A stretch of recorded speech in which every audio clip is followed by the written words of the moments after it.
સમગ્ર ગુજરાત અને દેશમાં સિંહ દિવસની ઉજવણી કરવામાં આવી રહી છે। ત્યારે દેશભરમાં અહીં અમરેલી જિલ્લામાં માત્ર રાજુલા તાલુકાના ભેરાઈ ગામ નજીક રેલવે ટ્રેક નજીક સિંહ સ્મારક મંદિર આવેલું છે અને અહીંયા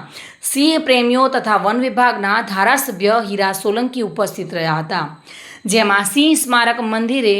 સિંહ ચાલીસા યોજીને પૂજા અર્ચના કરી સિંહ સ્મારક મંદિરોમાં ધાર્મિક શાસ્ત્રો પ્રમાણે આરતી ઉતારી વિશ્વ સિંહ દિવસ નિમિત્તે મૃતક સિંહોને યાદ કરીને અનોખી રીતે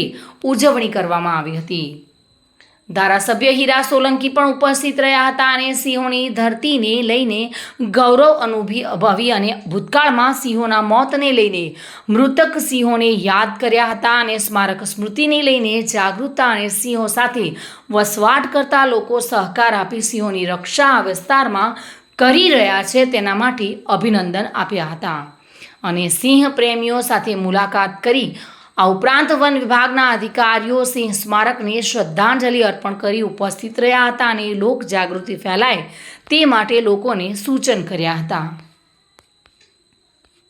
આજરોજ વિશ્વ સિંહ દિવસ નિમિત્તે રાજુલા તાલુકામાં અનેક સ્કૂલોમાં કાર્યક્રમ કરવામાં આવેલ હતા। એ સંદર્ભે ભાગ લઈ અને આ ભેરાઈ ખાતે આવેલ સિંહ સ્મૃતિ મંદિર ખાતે કાર્યક્રમ યોજવામાં આવ્યો હતો। માનનીય ધારાસભ્ય સાહેબ શ્રી હીરાભાઈ સોલંકી તેમજ અન્ય આગેવાનોની ઉપસ્થિતિમાં તેમજ ગામ લોકોના સાથ સહકારથી જે સિંહ સંરક્ષણની કામગીરીમાં વધુ વેગ મળે તેમજ સિંહ સંરક્ષણની કામગીરી સાથે સાથે લોકહિતને જાળવણી થઈ શકે તે બદલ આ કાર્યક્રમમાં જે કંઈ ચર્ચા કરવામાં આવી હતી તેમજ 2 મિનિટના મૌન તથા સિંહ ચાલીસા સિંહ આરતી દ્વારા સિંહ દિવસની ઉજવણી કરવામાં આવેલ હતી। વિશ્વ આજે જ્યારે સિંહ દિવસ મનાવતો હોય ત્યારે એક અનોખી રીતે વિશ્વ દિવસ મનાવવાના પ્રયત્ન આજે પર્યાવરણ પ્રેમી દ્વારા જે યોજવામાં આવ્યું છે, આ સ્થળ ભૂતકાળમાં આ રેલવે દ્વારા 2 સિંહણ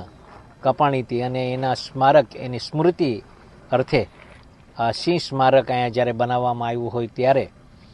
આજના દિવસે હું ભાઈ શ્રી વિપુલભાઈને, અહીંયા અમારા હરસુરભાઈને, ભાઈ શ્રી કથળભાઈને,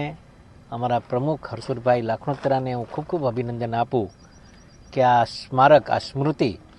જ્યારે આ ભેરાઈ ગામમાં બનાવી હોય અને અહીંયા સિંહ ચાલીસા પણ જ્યારે અહીંયા વંચાવવાની હોય ત્યારે હું આ વિસ્તારના વડીલોનો ખૂબ ખૂબ આભાર માનું છું, કેમ કે આખા ગુજરાતમાં 650 જેટલા સિંહ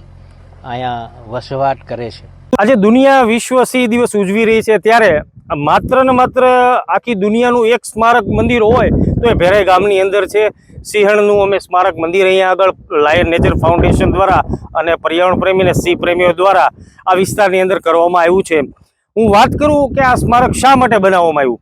સૌ પ્રથમ બનાવ 2014ની અંદર 2 પોપ્યુલર સિંહણ જે લોકોની વચ્ચે રહેતી અને ખૂબ બધા એને પ્રેમ કરતા હતા, તો પ્રથમ બનાવ 2014ની અંદર ટ્રેનની અંદર એમનું અકસ્માત થયું ત્યારે હું લાયન કન્ઝર્વેશન સોસાયટીમાં પણ હતો, તો પોસ્ટમોર્ટમ કર્યું ત્યારે ખબર પડી કે એક સિંહણ હતી એ પ્રેગ્નેન્ટ હતી, અંદર 3 બચ્ચા પણ નીકળ્યા, એટલે 2 મોત નહીં પણ 5 મોત થયા હતા। ત્યારે સૌ પ્રથમવાર આ વિસ્તારની અંદર ટ્રેનમાં જો બનાવ બન્યો હોય તો એ 2014માં, તો અમે લોકો ખૂબ શોકમાં આવી ગયા હતા અને આ વિસ્તારમાં ખૂબ એ પ્રખ્યાત હતી એ સિંહણ, તો અમે લોકોએ વિચારો અને આ વિસ્તારની અંદર સર્વપ્રથમવાર સિંહણ સ્મૃતિ મંદિર બનાવવામાં આવ્યું છે।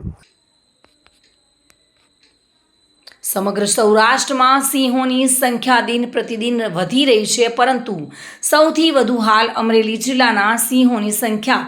વધુ નોંધાયેલી છે, જેના કારણે સિંહોનો વસવાટ વધી રહ્યો છે। રાજુલા, જાફરાબાદ, પીપાવાવ, પોર્ટ દરિયા, કોસ્ટલ બેલ્ટ વિસ્તારોમાં સિંહો પોતાનું જંગલની જેમ નવું ઘર બનાવી રહ્યા હોય તેવી રીતે સામ્રાજ્ય સ્થાપવાની હિલચાલ જોવા મળી રહી છે। બાબુભાઈ વાઢેર સાથે bureau report, today Gujarati news.